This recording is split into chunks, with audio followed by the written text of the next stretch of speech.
Hey, do you ever Gaum something up? I do it all the time. In fact, I've Gaumed up this video twice already. First, I recorded it with no battery in my audio recorder. Second, I recorded it again with the wrong settings on the camera, so it was totally Gaumed up.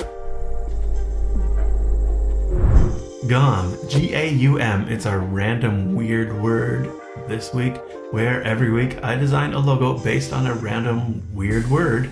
That's right, it's Fast Logo Friday. My name's Aaron, I'm the creative director at Square Thunder, and yep, every week I design a logo based on a random weird word.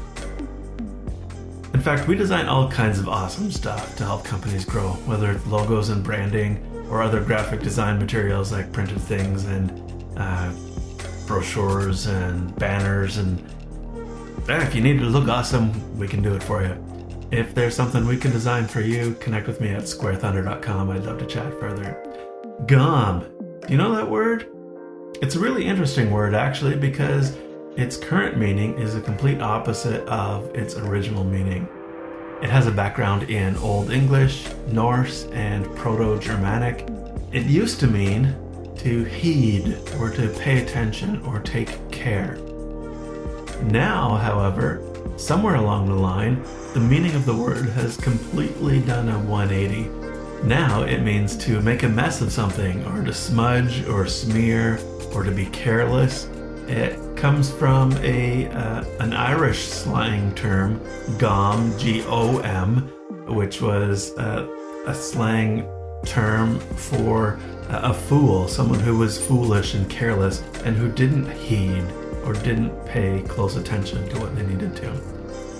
I really don't know where that change came from heeding and paying close attention to making a mess, but I find that really intriguing.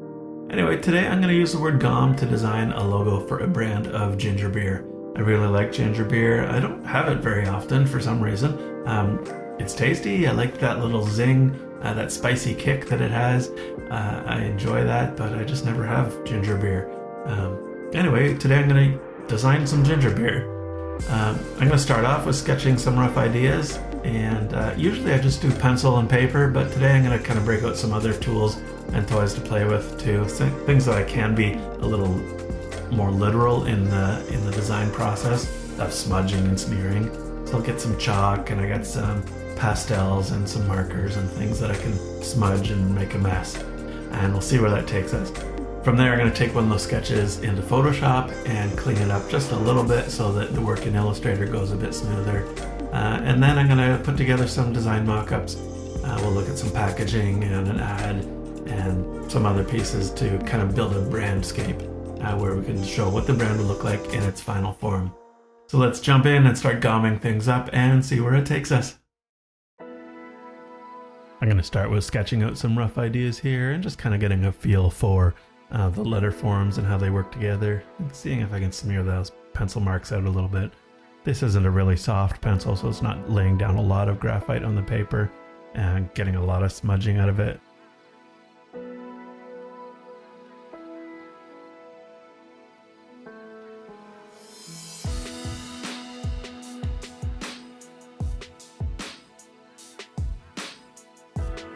I do sometimes like to draw with the side of the pencil as opposed to the point, and it kind of makes it a fatter line, and I enjoy that. It seems to work here.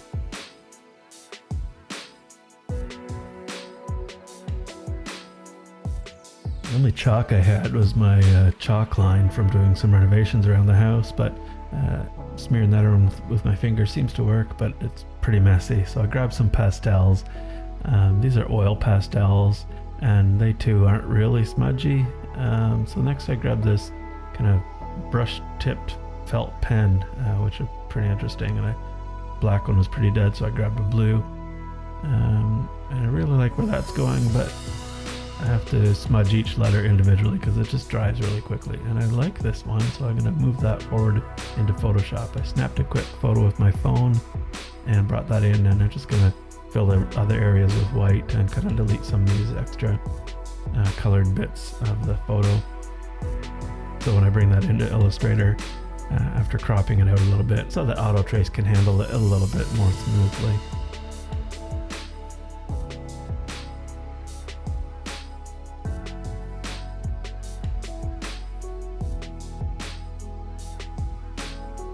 And I'm just picking a font that I think works well with what I'm trying to go for here. The Art Deco font versus the hand-drawn smudgy characters makes a nice contrast. I like the blue that we've got here, so I'm just going to eyedropper it and use a few variations of it.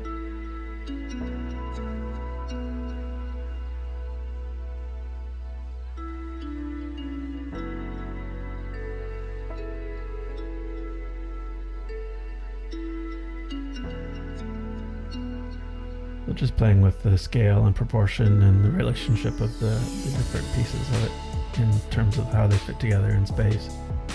Kind of like that. So now I'm adding a couple of extra fills to the text and just adding those extra line weights around it, I guess.